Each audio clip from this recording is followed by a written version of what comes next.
Amém, igreja? Amém. Glória a Deus. Estamos felizes aqui. Como o pastor disse, né? É a terceira vez que nós visitamos vocês aqui. E somos muito felizes aqui nessa igreja. Um povo alegre, receptivo, amoroso, engraçado. Então, com certeza, retornar aqui trouxe muita alegria para o nosso coração, viu? Tenho certeza de que Deus preparou aquilo que é necessário dizer à igreja. Não, como meu marido disse, não aquilo que eu planejei ou que nós planejamos, mas aquilo que é do coração de Deus para nós, amém?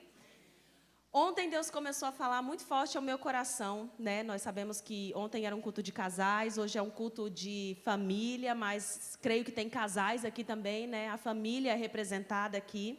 E eu tenho certeza, nós temos certeza de que o primeiro ministério, como eu disse ontem, o primeiro ministério na vida de qualquer pessoa é a família.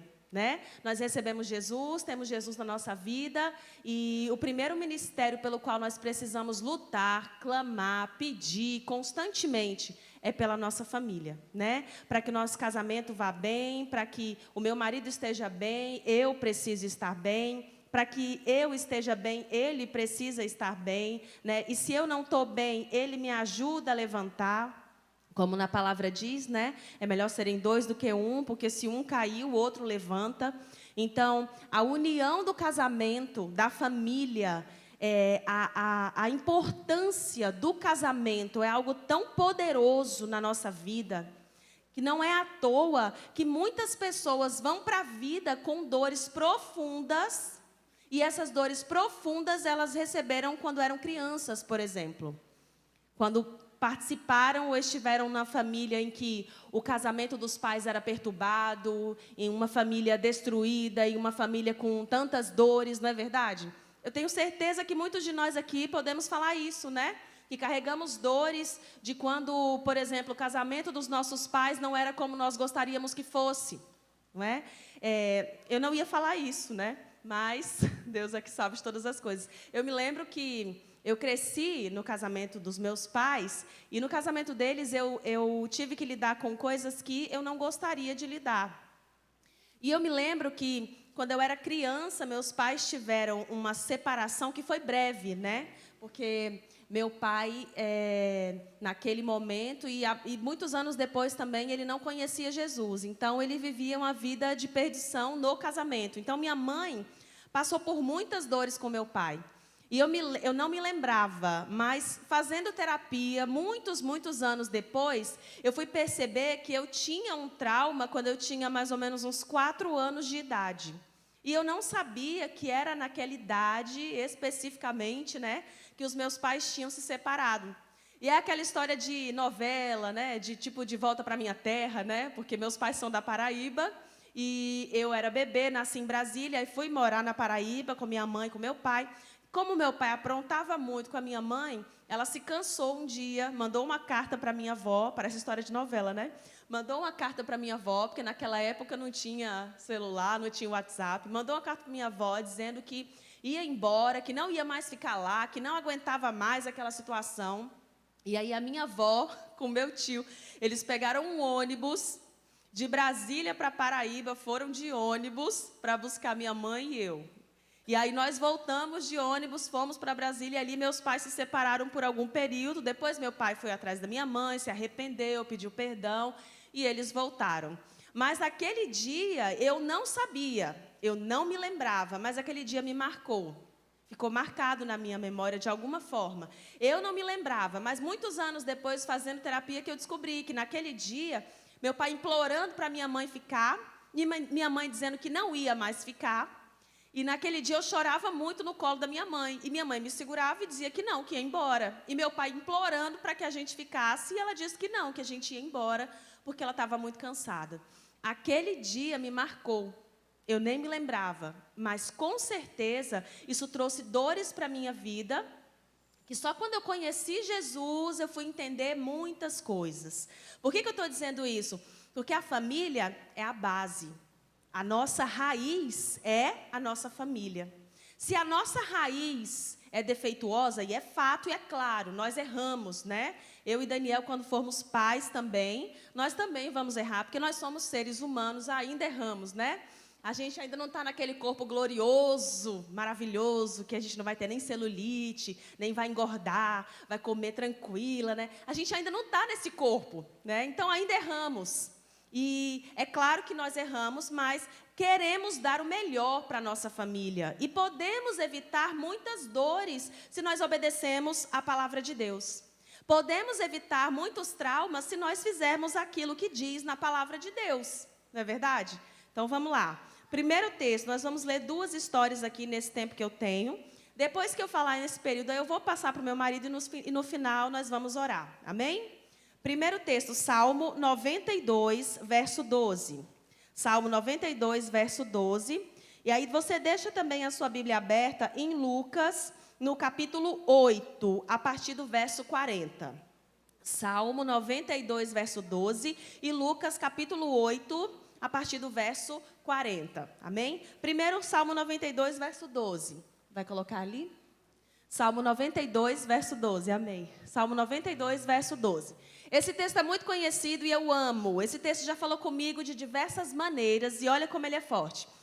O justo, Salmo 92, 12. O justo florescerá. O que será que é florescer, né? Florescer é quando a gente fica floreado, né? Quando a gente cresce, quando a planta, a flor sai para fora, né? Sai para fora é redundante, né? Mas quando a planta nasce, a gente vê que ali tem uma beleza muito particular. Cada uma tem a sua beleza particular, não é? Florescer, o justo vai florescer como a palmeira. Crescerá como o cedro no Líbano. Amém? Então, a gente tem ali 2 verbos. Um é florescer e o outro é crescer. São 2 palavras diferentes, né? Então, se é justo, eu vou crescer como a palmeira. E a palmeira tem muitas características. Se eu sou justa em Deus, e não justa porque eu sou perfeita, mas porque eu sou justificada por meio de Jesus. Ele nos justificou, amém? Se eu sou justa, então, eu vou florescer. Se eu sou justa em Deus também, eu vou crescer. São coisas diferentes, florescer e crescer. Guarda esse texto, porque aí depois nós vamos voltar para ele e vamos falar sobre as características dessas 2 plantas, a palmeira e o cedro, amém? Agora vai comigo, Lucas, capítulo 8, a partir do verso 40. Lucas 8, a partir do verso 40. Esse texto também é muito conhecido, uma história que eu tenho certeza que vocês já ouviram diversas vezes. E nessa história nós vemos que um homem, ele largou tudo aquilo que ele imaginava, tudo aquilo que ele pensava, para clamar pela família dele. Ele colocou a filha dele e a família dele antes daquilo que ele mesmo podia pensar. E ele foi até Jesus pedir um socorro. Lucas 8, verso 40. Quando Jesus voltou, a multidão o recebeu com enorme alegria, porque todos estavam o esperando. Eis que veio um homem chamado Jairo, que era chefe da sinagoga. E prostrando-se aos pés de Jesus, suplicou-lhe que fosse até sua casa, pois tinha uma filha única de 12 anos que estava morrendo. Então, pausa aqui. Jairo era chefe da sinagoga. Então, era um homem conhecido, era um homem importante, ele administrava a sinagoga, ele estudava e conhecia as escrituras, ele analisava os discursos que seriam ditos na sinagoga, ou seja, era um homem que era também um mestre, ele também ensinava. Então, aquilo que ele dizia era importante. As outras pessoas ouviam o que Jairo falava, levavam em conta aquilo que ele falava. Ele era um homem importante. Mas quando ele se viu desesperado, porque a única filha que ele tinha, uma menina de 12 anos, quando ele percebeu que essa menina estava doente, muito provavelmente ele fez tudo que podia. Ele chorou, ele esperneou, talvez tentou levar no médico, não resolveu, não sei o que ele fez. Eu só sei que Jairo sabia que Jesus estava por ali, conhecia, ouviu falar acerca de Jesus. E ele, quando soube que Jesus estava por ali, ele estava desesperado, e não é à toa que Jesus estava no meio de uma grande multidão, né? Onde Jesus ia, chegava uma grande multidão para pedir a ajuda dele. Muitos queriam um milagre e poucos queriam Jesus de verdade, não é? Só que Deus, ele é tão generoso e tão maravilhoso que ele nos dá o milagre, mesmo sabendo que às vezes o nosso coração está só focado no milagre, porque ele é generoso, não é? Ele é misericordioso. E Jesus sabia que Lázaro, assim como muitos outros, poderiam não reconhecer Jesus.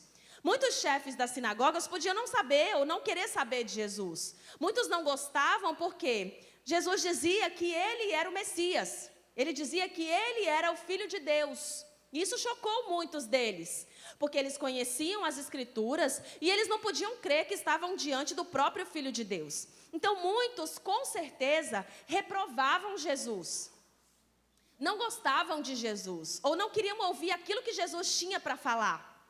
Mas quando Jairo se viu naquela situação em que ele não teve jeito, o lindo dele é que você vê que ele larga o ego, ele deixa o orgulho, ele deixa de lado aquilo que ele podia pensar, ele deixa de lado aquilo que podiam pensar dele, porque muitos podiam julgá-lo por ele ter ido até Jesus buscar ajuda. Muitos podiam apontar o dedo para ele. No entanto, Jairo não se preocupou. Isso é muito interessante, que numa família, dentro de uma família, o orgulho e o ego pode destruir tudo, não pode? Tenho certeza que muitos de nós já passamos por situações ou por desentendimentos em que o ego de um ou o ego do outro acaba falando mais alto, e aí a briga não se resolve porque um tá ferido e o outro está orgulhoso, ou um está com o ego muito inflamado e o outro não quer ouvir o que o outro tem para dizer. Isso acontece em todos os casamentos. Lá em casa já aconteceu algumas vezes, não sei se já aconteceu na casa de vocês, né? Então, Jairo com certeza teve que deixar de lado esse orgulho. Jairo com certeza teve que deixar de lado o ego para chegar até Jesus. E aí a palavra diz que ele corre, chega até Jesus, e ele faz o quê quando chega até Jesus? Ele se prostra, né? Ele se prostra diante de Jesus, ele se rasga, ele fica despido diante de Jesus, ele tira dele toda a armadura de um homem conhecido, de um homem importante, porque diante de Jesus não importa se eu sei ou se eu não sei. Diante de Jesus não importa se eu sou boa em algo que eu faço. Diante de Jesus não importa o emprego ou o cargo que eu ocupo. Diante de Jesus importa que o nosso coração esteja nele. Porque se o meu coração está em Jesus, se o meu coração busca por Jesus acima de todas as coisas, isso alegra o coração de Deus. Não é à toa que Mateus 6,33 diz: buscai, pois, em primeiro lugar o reino de Deus e a sua justiça, e todas as demais coisas serão acrescentadas. Então, se eu busco em primeiro lugar pela presença de Deus, eu alegro o coração dele. Eu alegro quando eu coloco Deus em primeiro lugar. E a família que tem Deus como centro, ainda que passe por lutas, é uma família que vai prosperar, né? E eu nem estou falando de prosperidade financeira. Estou falando de prosperidade emocional. Estou falando de prosperidade, uma prosperidade, um casamento cheio de amor, cheio de entendimento, cheio de cumplicidade. Porque nós precisamos de cumplicidade no casamento, né? Então, Jairo, sabendo que a família dele precisava, ele reconheceu quem era Jesus. E o mais interessante é que ele não reconheceu apenas que Jesus era um mestre. Ele reconheceu que Jesus era Senhor. E existe uma diferença, né? O mestre é um professor que ensina, né? O Senhor é dono. Jairo reconheceu que Jesus era dono de todas as coisas, dono inclusive da filha dele. A filha era de Jairo, mas ele reconheceu em Jesus esse senhorio que tinha total controle da vida da filha. Então, as lutas que nós enfrentamos e as dores que nós enfrentamos, se Jesus é o centro da sua vida, tudo que te acontece importa para Ele. Tudo que acontece na sua família e na sua casa é importante para Deus. Tudo que acontece no seu casamento e com os seus filhos é importante para Deus. Ele deseja participar da nossa vida. Não é à toa que tem tantos textos que dizem que nós precisamos nos aproximar de Deus. Nós precisamos chegar mais perto de Deus. Jeremias 33:3 diz: clame a mim e responder-te-ei. e anunciar-te-ei coisas grandes e ocultas que vocês não conhecem. Então, se eu clamo, se eu peço, se eu falo com Deus, Ele responde. Se eu peço pela presença dEle, Ele ouve o meu clamor. Tiago, capítulo 5, diz que a oração de um justo pode muito em seus efeitos. E é verdade. Eu sei que se eu clamo, existe um Deus que está me ouvindo e vai me responder. Existe um Deus que ouve o nosso clamor e tem uma resposta para nós. Nem sempre a resposta é aquela que nós queríamos, mas Ele fala. Ele fala. Eu estava sentada ali agora há pouco e Deus, me ajuda, Deus esteja comigo, Deus não sei o quê, orando, eu e Deus, né? E eu não prestava atenção na letra do louvor. Eu estava orando, olhando para o louvor, mas eu não estava ouvindo o louvor, eu estava falando com Deus. E naquele momento, elas estavam cantando, é contigo, é por ti. E eu sem ouvir a música do louvor e clamando a Deus para que Ele estivesse comigo. Quando eu prestei atenção, foi a resposta de Deus instantânea. Quando eu ouvi elas cantando, é contigo, é por ti. Meu Deus, a resposta rápida de Deus. Ele está contigo, Ele é por ti. Então, às vezes, nós é que não percebemos, mas Ele está conosco, Ele é presente e Ele é um Deus fiel. Eu posso confiar nisso, amém? Então, vamos lá. Jairo chegou, Jesus clamou, se prostrou, implorou e pediu. No meio dessa história, você sabe, eu não vou falar sobre isso hoje, mas no meio dessa história apareceu uma mulher que estava enferma há 12 anos, e essa mulher clamou também pela ajuda de Jesus. Mas ela foi, de alguma forma, não sei como, se fosse rastejando, porque existia uma grande multidão. As pessoas não queriam chegar perto dela. Ela não era uma mulher benquista também pela sociedade, porque ela sangrava há 12 anos. Então, as pessoas não queriam a presença dela. Entretanto, mesmo assim, ela foi até Jesus e tocou na orla do manto, na extremidade da roupa de Jesus. Aquela mulher cria e sabia que Deus poderia fazer algo por ela, porque havia uma promessa que está lá em Malaquias, no capítulo 4, no verso 2, que diz que das extremidades, da orla, do manto, da extremidade, da roupa de Jesus, pode sair cura. Então, aquela mulher, creio eu, sabia que Jesus poderia curá-la. Então, quando ela toca em Jesus, não foi por acaso. Quando ela toca na roupa dele, não foi sem querer. Para mim, ela tinha um propósito. Ela sabia que Jesus poderia curá-la. E foi o que aconteceu.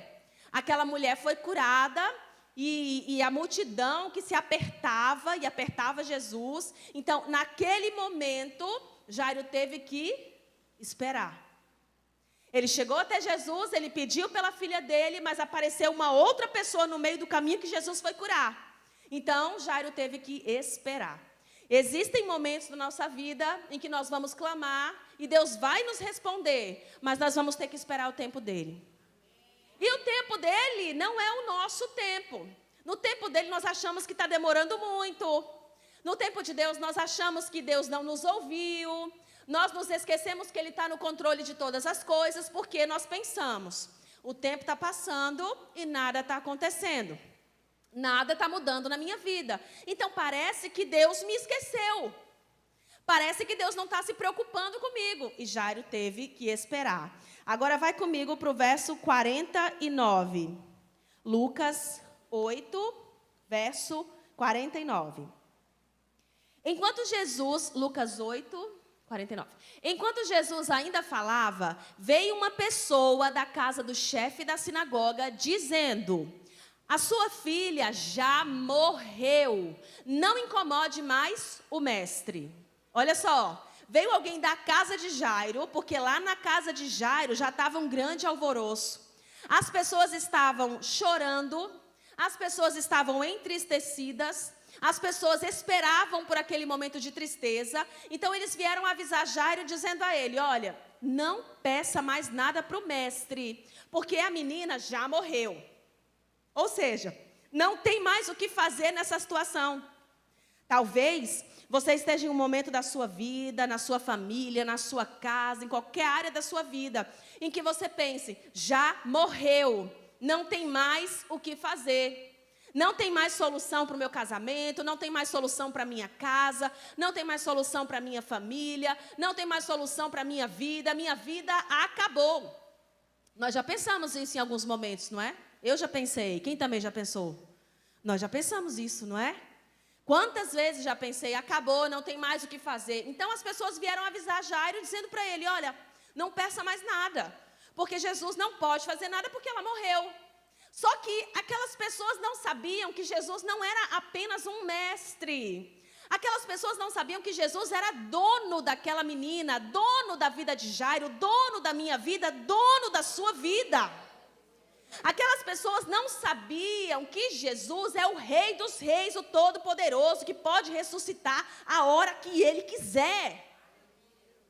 Jesus pode mudar a nossa situação a hora que Ele quiser. Jesus pode transformar a nossa casa a hora que Ele quiser. Para Ele nada é impossível. Continua, verso 50. Mas Jesus, ouvindo isso, lhe disse, olha, veio alguém dizer, não incomode mais o mestre, não tem mais o que fazer. Quantas vezes o diabo não lança essa palavra na nossa mente? Quantos de nós já pensamos isso sobre o nosso casamento, sobre a nossa família? Não tem mais jeito, não tem solução, né? Casei errado, minha família está destruída, não tem mais saída para mim, não é? O diabo, ele ama afrontar os casamentos. Ele ama tentar destruir as famílias, porque se ele destrói uma família, outras famílias também serão destruídas.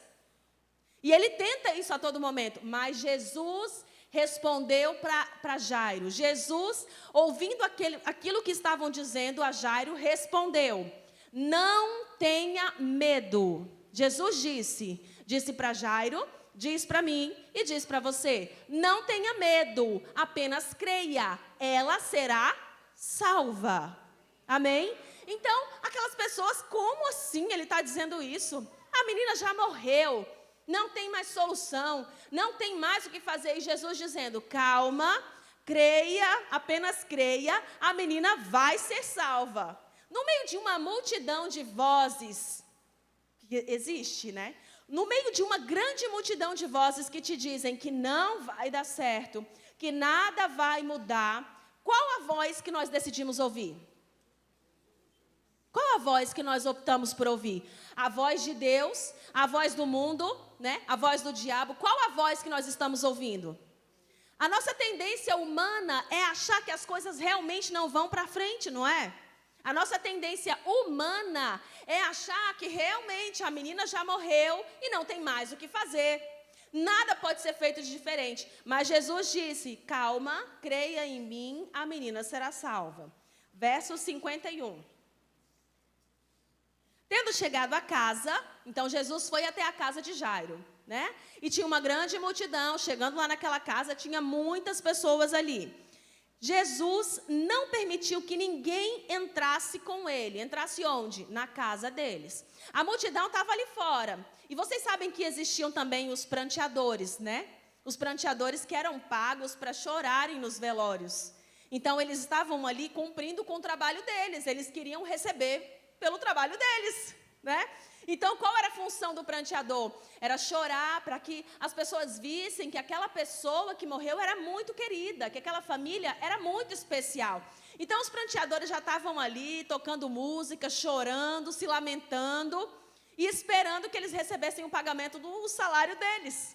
E todas as outras pessoas que viram aquela miséria acontecer, porque imagina, uma menina de 12 anos morrer, as pessoas estavam estarrecidas, as pessoas estavam tristes. E todas tinham certeza que nada de diferente seria feito.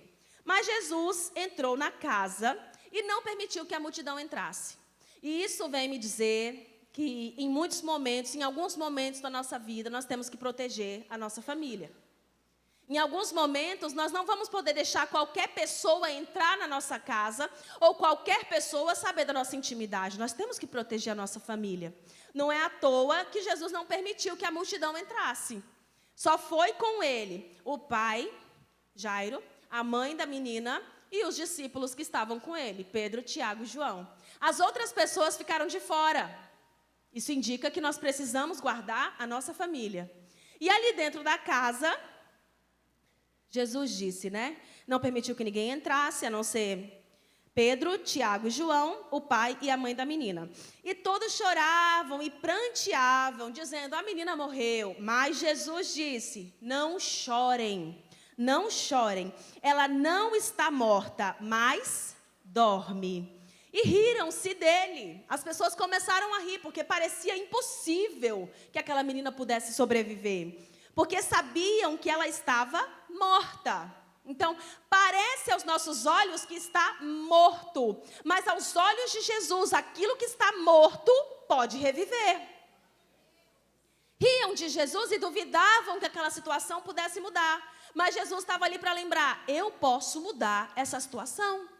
Se você abrir o seu coração, eu posso transformar a sua casa, eu posso transformar a sua família, e eu posso fazer você crescer e florescer. E pode, porque Ele é o Todo-Poderoso, não é? Mas Jesus, tomando-a pela mão, disse em voz alta, pegou a menina pela mão e disse em voz alta, para que o pai, a mãe, Pedro, Tiago e João ouvissem. E o que foi que Jesus disse?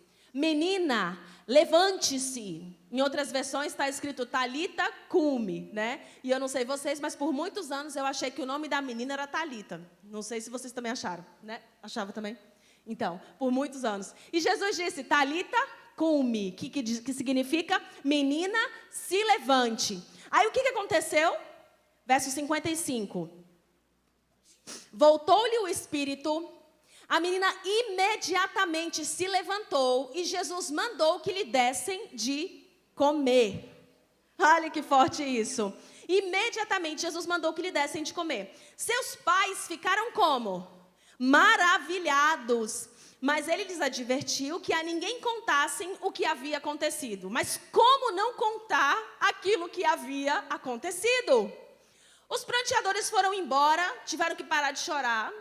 Enxugaram as lágrimas. O povo que estava preparado para o luto teve que voltar para casa e saiu pela cidade contando que algo sobrenatural havia acontecido. Aquilo que estava morto, reviveu. Aquilo que não tinha mais saída, foi transformado. Aquilo que não tinha mais jeito, foi mudado. Olha que forte isso. Jesus pode mudar a nossa história de um minuto para outro. Jesus pode mudar a nossa família de um dia para o outro. Jesus pode fazer milagres. Nós nos esquecemos disso constantemente porque nós focamos no problema. Focamos no luto. Focamos nos pranteadores.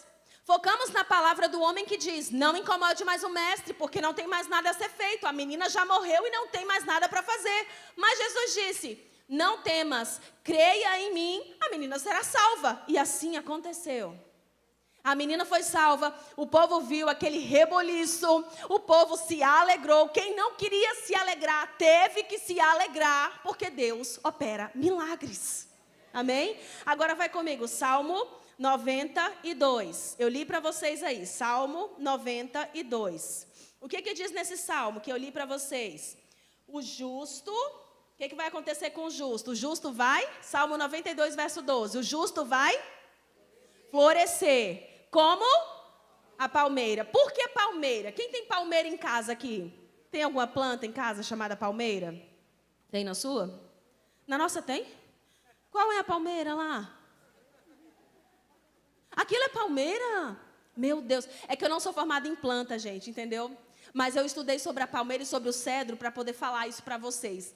A palmeira é uma planta que é muito resistente e ela se adapta em vários tipos de ambiente. Olha que forte isso. Deus quer nos ensinar que a palmeira cresce. Por que a palmeira cresce? Porque ela tem raízes firmes e muito fortes. As raízes da palmeira são firmes e muito fortes. Aconteceu um tsunami na Indonésia em 2002, se não me engano. E nesse tsunami conta a história que algumas pessoas se agarravam em plantas para tentarem se proteger. Sabia disso? Quem já ouviu essa história? Quem já ouviu? As palmeiras. As pessoas se seguravam nas palmeiras. Por quê? As raízes delas são muito fortes e muito resistentes. Você vê palmeira até na praia. Já viu palmeira na praia? Então, a palmeira consegue se adaptar em qualquer tipo de ambiente. Isso vem nos ensinar que nós também precisamos aprender a ser como a palmeira. Saber se adaptar nos ambientes. Saber se adaptar nas situações que nós estamos vivendo. Saber se adaptar dentro da nossa família. Saber se adaptar dentro da nossa igreja. Além disso, a palmeira é muito produtiva. cresce muito rápido, como eu já disse, se adapta bem em vários ambientes, suporta ventos muito fortes sem se quebrar, porque ela é muito flexível. É aquela famosa planta que enverga, mas não quebra, né? Ela é muito forte e muito flexível. Ela também é constante e muito resistente. Não é à toa que o salmista disse que o justo vai florescer como a palmeira. Mesmo enfrentando lutas, mesmo enfrentando dores, mesmo passando por dificuldades e problemas, a planta continua crescendo. E ela dá vários tipos de fruto. Tem vários tipos de fruto. Pode ser coco, pode ser açaí. Então, é uma planta que sabe se adaptar, se diversificar e cresce mesmo em meio aos problemas. Nós precisamos crescer mesmo em meio aos problemas. Nós precisamos avançar mesmo quando nós pensamos que vamos ficar paralisados. Nós precisamos avançar em Cristo, confiando na palavra dele, ainda que venham ventos que tentem nos paralisar. Quantos ventos já tentaram nos paralisar? Mas como a palmeira, nós vamos ser firmes e resistentes. Vamos permanecer e ainda vamos florescer. Por quê? Porque a raiz da planta é muito forte. Se a nossa raiz é muito forte, nós vamos crescer mesmo em meio às dificuldades. Agora o cedro, quais são as características do cedro? O cedro é uma árvore, e a palmeira é uma planta muito bonita por fora, né? É uma planta esplendorosa, é uma planta que cresce e as pessoas logo percebem que ela cresce, então ela cresce rápido, ou seja, Deus deseja que o povo dele cresça cada vez mais, Deus deseja que as outras pessoas vejam as nossas boas obras e elas creiam em Jesus por meio daquilo que Deus está fazendo na nossa vida. Por isso a palmeira é assim. Agora, o cedro do Líbano é uma planta extraordinária, muito linda também. É uma planta com raízes mais profundas do que a palmeira, porque, diferente de outras plantas que têm raízes fortes e resistentes, o cedro tem raízes fortes e resistentes, mas profundíssimas. As raízes do cedro, elas crescem mais do que a própria planta para fora. Então, o interessante do cedro é que o crescimento dele para fora não é aparente nos primeiros 3 anos. Então, é aquele tipo de planta que você vê que está pequenininha e que não está crescendo. E aí a gente pensa que ela não vai crescer. Só que por dentro, as raízes já cresceram tanto e já se expandiram tanto que aquela planta é inquebrável, porque as raízes são muito fortes. Olha o que acontece. Não dá para perceber o desenvolvimento por fora. Externamente, a gente não percebe. Nos primeiros anos, a altura externa não ultrapassa 5 centímetros. Então, fica uma plantinha pequenininha. Mas as raízes dela já possuem aproximadamente 1,5 metros. Então, por fora, é uma planta pequenininha, mas as raízes já estão lá profundíssimas. E o que as raízes dessa planta fazem? As raízes são muito profundas, elas crescem, e quando elas encontram rochas ou algum impedimento, né, pedras que possam impedir que elas cresçam mais ainda, o que elas fazem? Elas abraçam, elas contornam essas rochas e elas, como se elas fincassem as raízes nelas, e elas continuam seguindo o rumo em busca de água, porque as raízes, elas continuam crescendo buscando água. Então, quando ela vê uma pedra ou qualquer impedimento que seja, ela continua crescendo a despeito das dificuldades que ela possa encontrar, até que ela encontre água. Então, essa raiz, ela é teimosa. Porque essa raiz, ainda que ela veja a dificuldade, ela continua crescendo e se desenvolvendo, até que ela encontre água. Quando as raízes encontram águas, o cedro começa a crescer na parte externa. E cresce cerca de 20 centímetros por ano, até alcançar a estatura de 40 metros. Não é à toa que o cedro é uma madeira riquíssima. Se alguém tiver um móvel na sua casa com essa madeira de cedro, é um móvel caríssimo, porque é uma madeira raríssima. É cara esse tipo de madeira. E essa planta, ela cresce pouquinho por fora, cresce muito mais por dentro, mas quando ela alcança a estatura de 40 metros, é uma planta centenária. A gente ouve falar de cedros que existem há mais de 100 anos. Por quê? Ela dura muito. Ela cresce, ela tem raízes firmes, e quando ela alcança 40 anos, ela fica imponente. Sabe quando não tem nada que desestruture ou que tire aquela pessoa da presença de Jesus? Assim é o cedro. Não é por acaso que a palavra diz que a gente vai crescer como a palmeira, crescer como a palmeira, os justos florescerão como a palmeira, florescer como a palmeira e crescer como o cedro. Por que crescer como o cedro? Porque o cedro, quando cresce e alcança 40 anos, não tem nada que derrube aquela planta.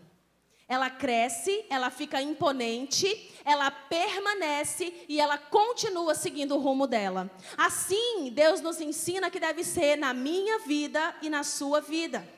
Se eu sou como a palmeira, eu vou crescer. Se eu sou como o cedro, se eu sou como a palmeira, eu vou florescer. Se eu sou como o cedro, eu vou crescer. Tudo isso na presença de Jesus. Então, ainda que eu tenha problema, ou que a minha filha esteja doente, que o meu filho esteja doente, que o meu casamento esteja abalado, Deus deseja que o justo floresça e cresça. Ou seja, Deus tem crescimento e florescimento para a igreja dele, desde que nós permaneçamos na presença dele. Se eu permaneço em Deus, eu verei crescimento e florescimento na minha vida e na minha casa. Se eu permaneço em Deus, eu verei diferença na minha família, e eu verei a glória de Deus na minha casa, e eu verei milagres de Deus na minha família, diferente de muitas outras famílias. E é isso que Deus tem para nós, um crescimento e um florescimento. Jairo foi um homem que clamou pela presença de Jesus. Jairo foi um homem que pediu pela presença de Jesus. Jairo foi um homem que se humilhou na presença de Jesus e a família dele cresceu. Jairo foi um homem que reconheceu que somente Jesus poderia fazer algo e houve uma mudança naquela família. Aquela família com certeza foi marcada e todos ao redor começaram a dizer: quem? A menina que Jesus ressuscitou? A menina que estava morta e voltou a viver?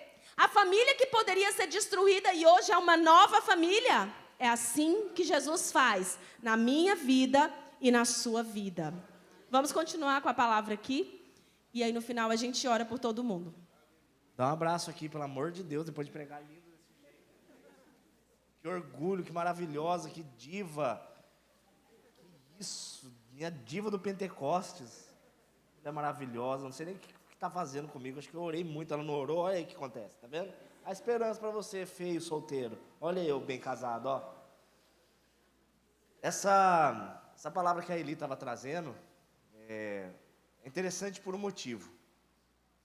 Tanto a palmeira quanto o cedro são plantas que, por mais que você faça força, ela não vai dar o fruto na hora que você quer. Não é verdade? Vou tuchar adubo, NPK, sabia que chama? NPK, é verdade, eu tenho as minhas plantinhas lá, eu virei o tio das plantas, não posso chamar uma mudinha que eu roubo. Guardem as suas mudinhas quando eu for na sua casa. Se for de babosa então que está me faltando, preciso pôr uma babosa lá. Eu me lembro de uma história de um amigo que quando ele era pequeno, ele quis acelerar um crescimento. Ele pegou uma lagarta. É o quê? Você tem babosa em casa? Nada. Ele pegou uma lagartinha e ele quis ver ela se tornar uma borboleta. E a lagartinha fez o casulo, né? Para passar pelo processo da metamorfose e tal. E ele viu na internet que aquela borboleta precisava de uma certa quantidade de calor e de escuro para ela poder se desenvolver. Sabe qual foi a ideia do rapaz?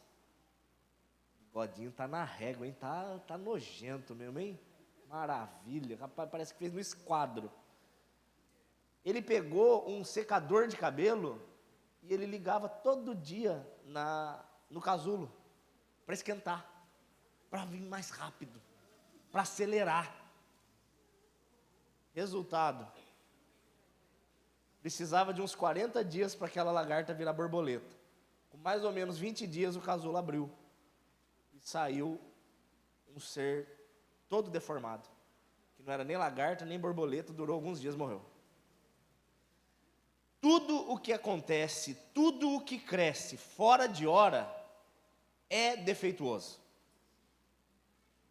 Muitas vezes nós, com boas intenções, mas infantis, nós oramos para Deus dizendo a hora que Ele tem que fazer as coisas. Quero o fruto agora, quero a resposta agora, eu quero o milagre agora, eu quero a palmeira grande agora. Olha essa passagem em João capítulo 2. Meu irmão, me ajude aí. João capítulo 2. Essa maquiagem dura até amanhã? Eu não posso não sair com ela desse jeito, quero que todo mundo veja. Sabe quando você compra um carro novo e quer mostrar para o seu cunhado? Cadê? Vamos indo, eu não começo não. 3 dias depois, houve um casamento em Caná da Galileia. E Maria, mãe de Jesus, estava lá. Veja a cena. 30 anos Maria cuidou de Jesus como filho dela. 30 anos. Maria trocou as fraldas de Jesus. Maria amamentou Jesus. Maria... Aí a gente pode até discutir se ela deu bronca em Jesus, porque eu acho que Jesus não errava nem quando era criança. Mas Maria educou como o filho dela. Era o filhinho, meu filho. Vai lá buscar um copo d'água para a mamãe. Nunca conseguia, sempre voltava com vinho. Não, mentira. Vai lá buscar água para a mamãe. Vai lá buscar o leite para a mamãe. Vai lá buscar madeira, né? Enfim. Era o filhinho que ela dava as ordens. Era o filho que ela, de uma certa forma, direcionava. Mas aqui acontece uma ruptura extremamente importante com Maria, que não aconteceu para muitos de nós. Você vai ver. Verso 2.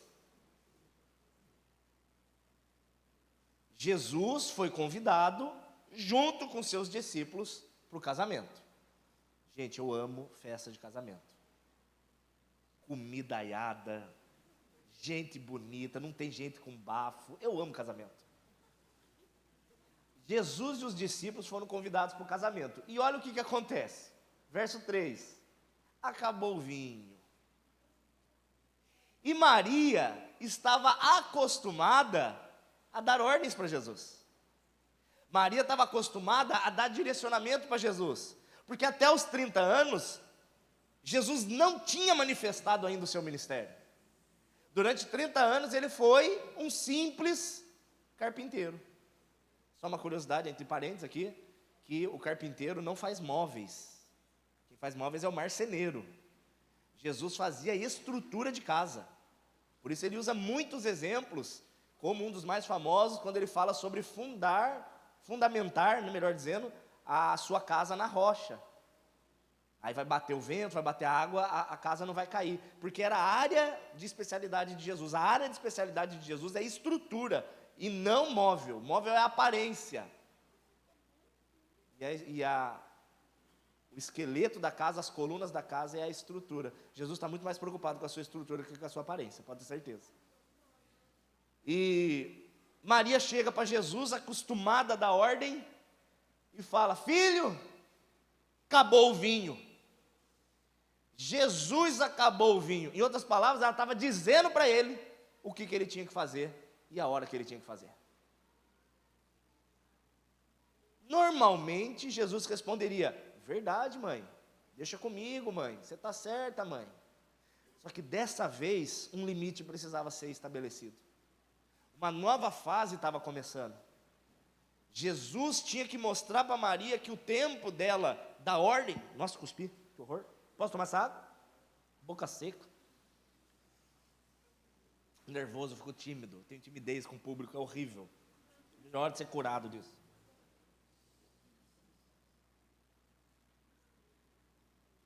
filho, acabou o vinho. Nesse momento, Jesus precisava mostrar que quem estava no controle sempre foi e sempre será o Senhor e não a gente. Porque ele vira para ela e fala: dá para pôr na ACF? Você consegue mudar para mim, por favor, mano? Por gentileza, por gentileza. Estou devendo um pacote de Trident para esse rapaz, porque ele é muito parceiro. Almeida corrigida fiel fica mais fiel ao original. Aí, ó. Eli, o fonezinho dela tem luz. Vou comprar um desse para você correr. Aí ele corre na estrada, eu fico preocupado com ela correndo. E ninguém enxerga. Pensarei nisso chegando em casa. Disse então Jesus para Maria: mulher, o que eu tenho contigo? Quando Jesus, que ela estava acostumada a direcionar e dar ordem, quando ela vira e fala: ó, acabou o vinho, dando a ordem para ele: resolva agora, eu quero a solução agora. A intenção dela foi ruim? Claro que não. A intenção dela foi extremamente justa e honesta. Ela estava preocupada, inclusive, com os noivos. Mas ela tentou interferir. Ela tentou dizer para Deus a hora de fazer as coisas. Que hora que tinha que florescer, que hora que tinha que resolver, que hora que tinha que fazer o fruto nascer. E aí Jesus vira e fala: vou ter que estabelecer limites aqui. Preciso explicar para ela que o tempo do filhinho passou. Agora é o tempo de manifestação do Senhor da vida dela. Então quando ele vira e fala: mulher, o que tenho eu contigo? Ainda não é chegada a minha hora. Ela, humilde, ela entende. Ela não se ofende. Quando Deus diz não para a gente, tem muitas vezes que a gente se ofende. E aí vem os questionamentos: Senhor, por que não? Se eu estou orando, por que não se eu sou fiel? Por que não se eu dou o dízimo? Por que não se eu não estou em pecado?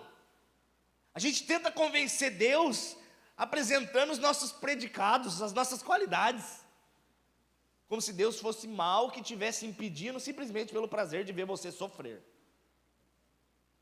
Me lembro quando eu era pequenininho, hoje eu entendo que a minha mãe, ela enchia a gente de comida para a gente ir no supermercado. Porque se leva a criança no supermercado com fome, a criança é capaz de roer o salgadinho antes de pagar. Olha o hamsterzinho roendo o Ruffles. E eu me lembro que teve uma vez que eu fui no supermercado com meu pai, e estava os mais antigos vão lembrar, o Kinder Ovo tinha uma coleção que era um monte de leãozinho. Você lembra disso? Você já tinha uns 32 anos, né, Tiago? Eram uns leõezinhos assim, e eu amava aqueles leõezinhos, e eu cheguei lá e eu vi o Kinder Ovo, e eu falei: pai, me dá um Kinder Ovo. E ele falou: hoje não. Rapaz, eu ajoelhei no corredor, eu não te contei essa. Eu ajoelhei no corredor: Senhor, faça meu pai parar de me dizer não e dizer sim quando eu quiser pedir as coisas. Comecei a orar a Deus. Hoje eu sei da dificuldade financeira que era. Hoje eu sei que ele tinha que fazer continhas para comprar as coisas. Então ele não dizia não porque ele era mau.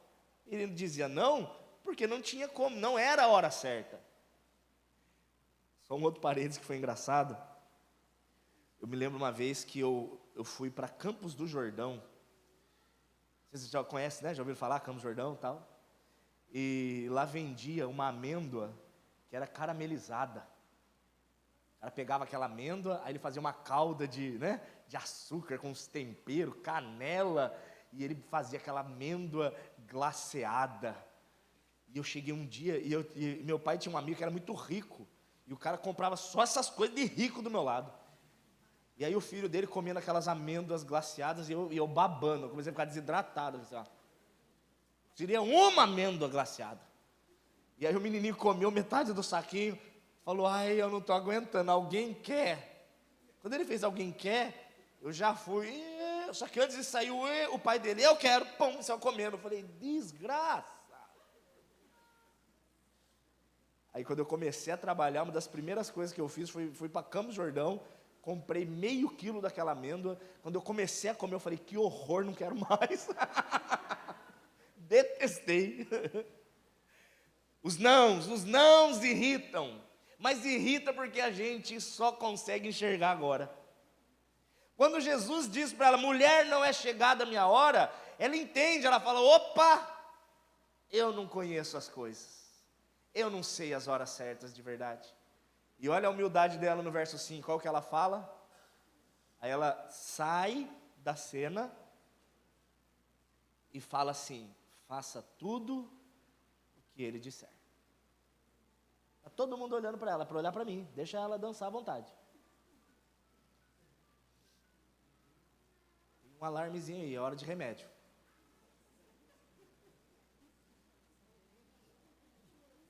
Não tocou? Ah, não tô louco. E era hora do remédio mesmo? Profeta, viu? Cuidado. Eis que vejo Deus mandando você me dar 5.000 reais. Misericórdia. Profeta que fizer isso, sai correndo, viu? Sai correndo. Ela sai de lado. Faça tudo o que ele disser. Tive uma experiência muito interessante acerca de horário certo das coisas, de florescer na hora certa, mês passado. Como eu disse, ele não é demais. Na entrada da minha casa tem 2 palmeiras. Para surpresa dela, aquilo é uma palmeira, bem. E eu fui cortar as folhas. Tinha algumas folhas mortas assim e tal. E eu fui arrastar as folhas. E de repente, uma coisinha na minha perna esquisita. Parecia que tinha cutucado alguma coisa. Sabe quando você cutuca assim, sei lá, no espinho da rosa? Um cutucãozinho assim, dolorido. E deixei para lá. No outro dia eu acordo com a minha perna com uma bola desse tamanho. Levei uma picada de aranha. Tá tudo bem. Tá tudo em casa. Eu estava indo para Goiânia. E eu tinha um culto em Brasília na segunda-feira. Está acompanhando? Tive que ir para Goiânia com a perna doendo, que parecia o Satanás enfiando a unha. E ele ainda fazia assim, rapaz, como doía. E eu não sabia o que era até então, achei que era um furúnculo. E eu não tive poderes de aranha, não soltei teias. Graças a Deus, porque a aranha não solta a teia pela mão, né? Pelo traseiro, ia ser uma cena meio esquisita do Homem-Aranha, né? Ainda bem que é pela mão no filme. E eu cheguei em Goiânia, fui no hospital. E a mulher fez o exame e falou, ó, seu exame vai sair amanhã, na segunda-feira. Eu falei, moça, o pessoal anda doente aqui, né? Eu tenho que fazer um culto de cura. E a mulher falou, seu exame sai amanhã. Eu falei, não, moça, tem que sair hoje. Amanhã eu preciso pegar a estrada para Goiânia, para Brasília. E ela, com aquela cara de quem não está nem aí, né? O senhor pegue amanhã. Eu falei, moça, aranha, amanhã. Moça, amanhã, o capeta vai te pegar e eu não vou expulsar. Fui embora para casa, acordei na segunda-feira, liguei no hospital. Era meio-dia mais ou menos, a moça falou, ainda não está pronto. Só que como eu já tinha tomado remédio, já estava tudo bem, não estava doendo, falei, vou para a academia. Já que eu estou lascado, vou me lascar mais um pouco. Fui treinar. Foi chegar na academia, pastorzão, cheguei na academia, a atendente, um doce de pessoa. Mas era feia, tá, Eliné? Fica tranquila, pelo amor de Deus. Um doce de pessoa. Amanda, o nome dela. E a Amanda, eu cheguei, ela estava comendo uma marmitona, assim. Gente, o povo goiano é sensacional. Uma marmitona, assim, um frangão bonito. E ela comendo assim, aí eu, idiota do jeito que eu sou, né? Falei, eita, divide aí, mulher. Nunca vi na minha vida, mulher. Aí, e ela era muito alegre, divertida. Ela nunca me viu e ficava fazendo piada. E aí veio o Espírito Santo de Deus. Falei, como é seu nome? Ela falou, é Amanda. Falei, Amanda, deixa eu te contar uma história que eu quero te fazer uma pergunta. Ela falou, pode fazer. Falei, Amanda, tem um amigo que foi no psicólogo, porque ele estava muito triste. E ele chegou no psicólogo e começou a contar todas as dores dele. E o psicólogo falou assim: você está precisando se alegrar. Eu e a minha esposa, hoje à noite, nós vamos no show de um palhaço divertidíssimo, o palhaço Peruquinha. Você não quer ir com a gente? Ele começou a chorar mais ainda. Ele falou: esse é o problema, doutor. O palhaço Peruquinha sou eu. Eu falei para ela, Amanda, você é toda divertida, você é toda brincalhona, provavelmente você é aquela que alegra todo mundo. Mas quando é você que precisa de um carinho, quando é você que precisa de um cuidado, quem te abraça? Aí ela, e os frangão lá no canto da boca aqui assim. Aí eu falei para ela: você sabia que Jesus pode consolar você, se você orar a Ele? Ela falou: eu não sei nem como faz isso. E eu fiquei mais de 1 hora mostrando na Bíblia quem era Jesus e explicando como é que ela orava para contar para Jesus as dores que ela tinha. Foi muito legal, porque quando eu terminei de falar com ela, o celular tocou. E era o hospital dizendo que o exame estava pronto. E na mesma hora eu estava reclamando e murmurando, eu estava mal-humorado, bicudo e chato, porque eu queria ter ido para Brasília, porque eu tinha um culto segunda-feira à noite. E naquela hora que o hospital ligou, a mulher falou: pode vir buscar que o seu exame está pronto. O Espírito Santo de Deus veio falar comigo, falou: e aí? Está bravo porque não vai para Brasília? Eu falei: não, senhor, eu estou muito feliz, porque eu consegui falar de Jesus para essa menina. O Senhor permitiu que eu alcançasse ela, o Senhor permitiu que a minha vida fosse instrumento para chegar nela. Você vai reclamar que você levou a picada de aranha? Não, senhor, eu vou dar glórias a Deus, porque se não fosse a picada de aranha, não tinha resgatado a alma dessa criança. Esse é o nosso grande problema, a gente quer dar ordens para Deus. Está errado a picada de aranha, está errado o desemprego, está errado nos seus olhos. José, quando ele estava preso, e ele profetizou sobre a vida de 2 caras, o padeiro e o copeiro. Você sabe essa história de cor, né? Certeza. E ele vira para o padeiro e fala: cara, tu vai morrer em 3 dias. E ele fala para o copeiro: você vai ser restituído em 3 dias. Quando o copeiro volta a trabalhar, o copeiro era aquele cara que colocava o vinho para o rei, que provava a comida dele, ele cuidava do faraó. Na hora que o copeiro é liberto da prisão, o José vira para ele, antes dele sair, e fala: moço, venha cá. Ele fala: fala, meu amigo, quando você chegar lá com o faraó, fala para ele de mim. Porque José queria ser liberto naquela hora. Quero sair daqui hoje. Quero o meu milagre hoje. Quero a minha solução hoje. Lembra de mim hoje, porque eu tenho certeza que hoje é o dia que a minha bênção vai ser maior. E aí o copeiro: beleza, campeão, deixa comigo. E ele só esqueceu por 2 anos de José. 2 anos. José ia dormir, e eu vou perguntar para José no céu: José, você ia dormir com raiva do copeiro ou de boa? Eu vou perguntar para ele. Ah, rapaz, nos 6 primeiros meses eu queria matar ele, depois esqueci. José não foi lembrado. E eu tenho certeza que tem muitos de vocês, assim como eu, que eu tenho causas que eu apresento ao Senhor, e eu confessando pecados. Aqui a gente está em família, a gente é tudo irmão, vai morar junto no céu, vai estar junto para sempre, vocês vão visitar minha casa, nós vamos comer comida e não vai engordar, vai ser uma benção nós todos juntos lá. E aí, às vezes eu apresento para o Senhor a minha dor, e eu falo: Senhor, resolve logo. E o Senhor não resolve. Sabe o que eu penso?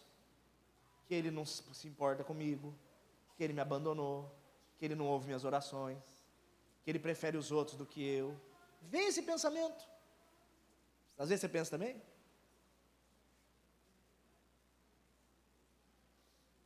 Só que o incrível, cara, é que depois de 2 anos, o faraó tem um sonho. E aí o copeiro, o José lá na prisão interpreta, esqueci do cara. E ele corre na prisão, chama o José, José interpreta o sonho, e o faraó vira e fala: meu Deus, agora você é o governador de todo o Egito. O que é incrível disso? Se José tivesse sido liberado na hora que ele queria, a única vaga disponível era de padeiro. Era o único cargo que tinha. LinkedIn do Egito. Precisamos, padeiro. Se José tivesse recebido a bênção no dia que ele queria, ele era o maior padeiro do Egito. E óbvio que eu não estou menosprezando um padeiro, porque de manhã eu prefiro padeiros do que governadores, óbvio. Né? Inclusive aquele pãozinho que você comprou hoje de manhã, que gostosinho aquele pãozinho doce. Comi os 2. Alguém soltou um pedido. Ai, que maravilha. Se ele tivesse recebido o milagre no dia que ele queria, ele era o novo padeiro. Mas como Deus tem planos maiores. Jeremias 29:11. Eu que sei os planos que eu tenho ao vosso respeito. Planos de paz e não de mal, para vos dar o fim bom que vocês esperam, diz o Senhor. José não estava esquecido, gente. Ele estava sendo guardado para a hora certa. Em João 7, os irmãos de Jesus, os irmãos de sangue, Adelphos, a palavra grega Adelphos é irmão mesmo, não é o sugênes. Sugênes é parente. A palavra usada é irmão mesmo. Os irmãos de Cristo chegam para ele e zombando, porque os próprios irmãos não acreditavam nele. E você fica reclamando porque a sua família não te honra. É normal, o profeta não tem honra em casa. Os irmãos de Jesus, você quer ser famosinho? Você quer ser famosinho?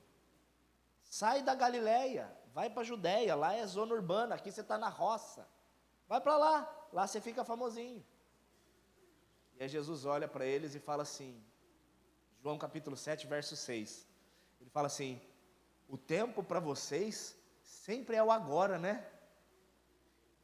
Olha lá, ó. Para vocês o tempo sempre está pronto. Tudo vocês querem para agora. Mas o meu tempo ainda não é chegado. Eu quero profetizar sobre a vida de vocês.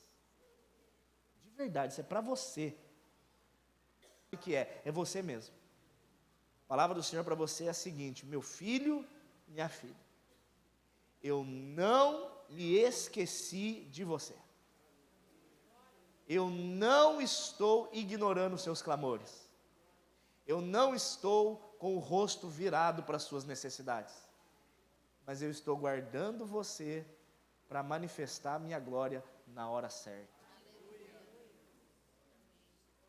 Quer ver como você sabe disso? Quer ver como você já tem fé disso? A palavra diz: agindo Deus, já sabem. Agindo o Senhor, quem impedirá? O diabo pode impedir a fuça fedida de enxofre dele. Invejosos podem impedir a fuça de lobo maldito deles. Meu chefe, meu parente e meu marido, minha esposa, quem não gosta de mim, ninguém pode impedir o que Deus tem para você. Se você estiver guardado no esconderijo do Altíssimo, se você estiver andando em santidade, se você estiver se enchendo da presença do Espírito Santo, na hora certa, Ele vai explodir a glória dEle, e vai ser maravilhoso, e ninguém vai poder parar o que Deus vai fazer através de você. Eu quero orar com você, eu queria muito poder ter essa honra de orar com você. Vou pedir para todo mundo ficar de pé, e você aguenta. Se eu com sobrepeso estou de pé aqui há tanto tempo, você aguenta.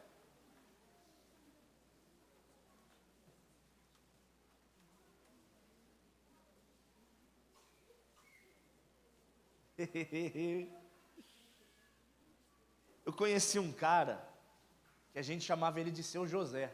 Seu José.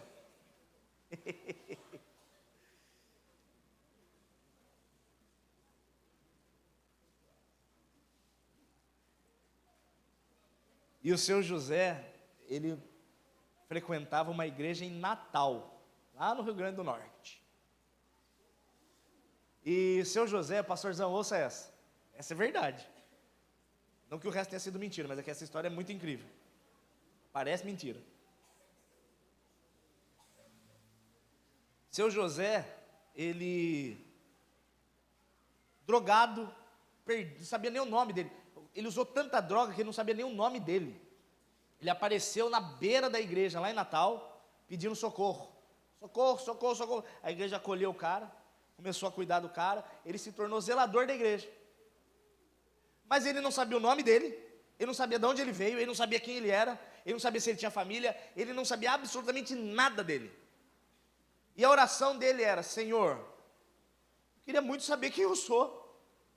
Queria muito saber quem eu sou, de onde eu vim, queria conhecer minha família, se eu tenho pai, se eu tenho mãe, se eu tenho irmão, não sei nada. De tanto que a droga corroeu o cérebro dele. Um dia, ele teve uma desavença dentro da igreja, não sei o que aconteceu, e ele, triste, saiu para a rua para caminhar, para pensar, para orar. E a igreja era numa estradinha de terra, era num lugarzinho um pouco afastado.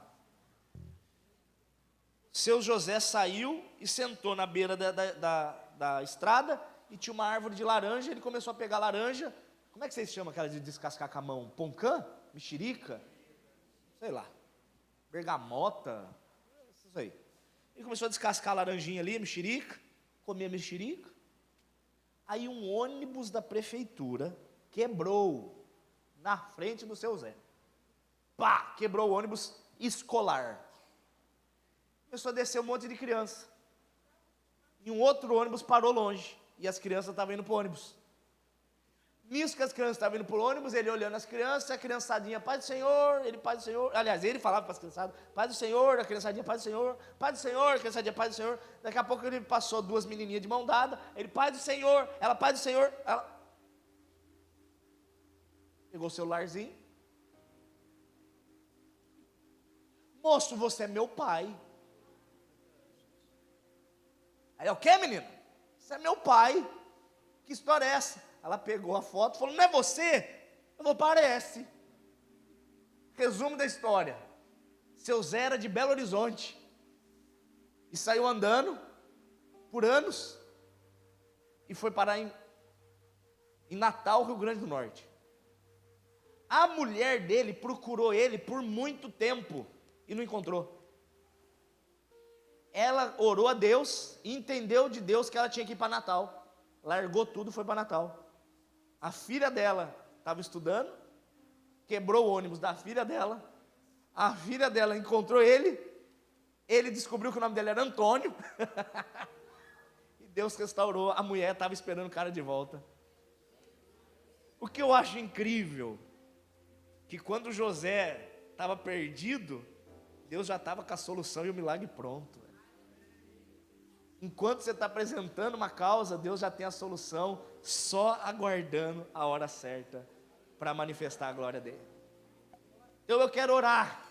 Pelo quê? Para que você suporte até o dia da ressurreição. Se você tem uma causa, se você tem uma petição, se você tem uma necessidade, se você tem algo que você apresenta a Deus, e que você está andando desanimado porque aquilo ainda não foi respondido ou resolvido, eu quero orar com você para que as suas forças sejam renovadas. Lázaro comemorava o testemunho da ressurreição, mas demorou 4 dias entre a morte e o dia de sair da tumba. Pode ser que você passou pela morte, pode ser que você está nesses 4 dias e ainda não chegou o dia da ressurreição e está dando uma desanimada.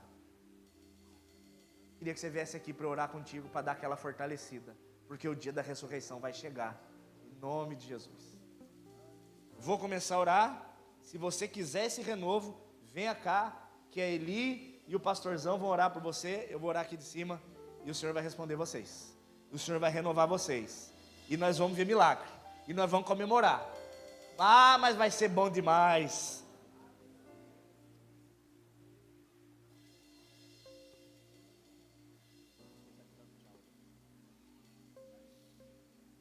Quer soltar o louvor aí, baixa, vai?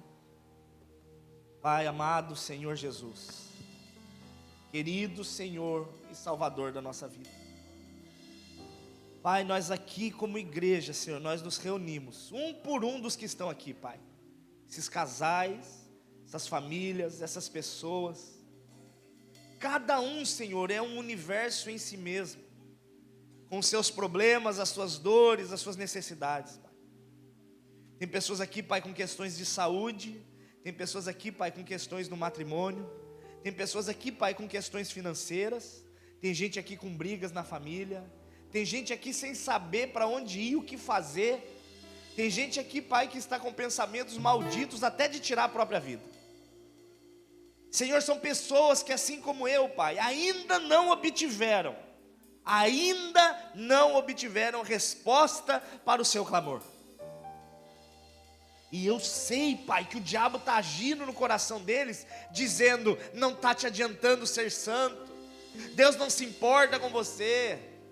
Sim, você que estava no banho chorando e falando isso, cadê o Senhor? Cadê a vida abundante que você promete? Cadê a paz que excede todo entendimento? E o Senhor dizendo, calma meu filho, calma. Eu estou preparando o ambiente, eu estou preparando você, eu estou amadurecendo você. Mas eu não estou te ignorando, é que ainda não chegou o dia da ressurreição. Ainda não chegou o dia do milagre. Pai, enquanto esse dia não chega, se não for a tua presença nos fortalecendo, os sofismas nos matam. Esses pensamentos, Pai, que não provém do teu trono, essa vontade de parar, essa vontade de desistir, essa vontade de desanimar, Pai, eu rejeito agora, e eu repreendo agora no nome santo de Jesus, todo tipo de espírito mau, que tem atrapalhado, que tem infernizado, que tem enganado o coração dos seus filhos e filhas. O Senhor diz, eu comecei a boa obra, e eu vou aperfeiçoá-la até o dia da minha vinda. Eu fiz você uma nova criatura, preço caro foi pago, preço de sangue derramado. Você acha mesmo que depois de ter feito tanto para te fazer meu filho e minha filha, eu vou te abandonar no meio do caminho? Você acha mesmo que depois de ter investido tanto para te trazer para o meu reino, para ter apagado os seus pecados e para ter escrito o teu nome no livro da vida, você acha mesmo que agora eu vou largar você para trás?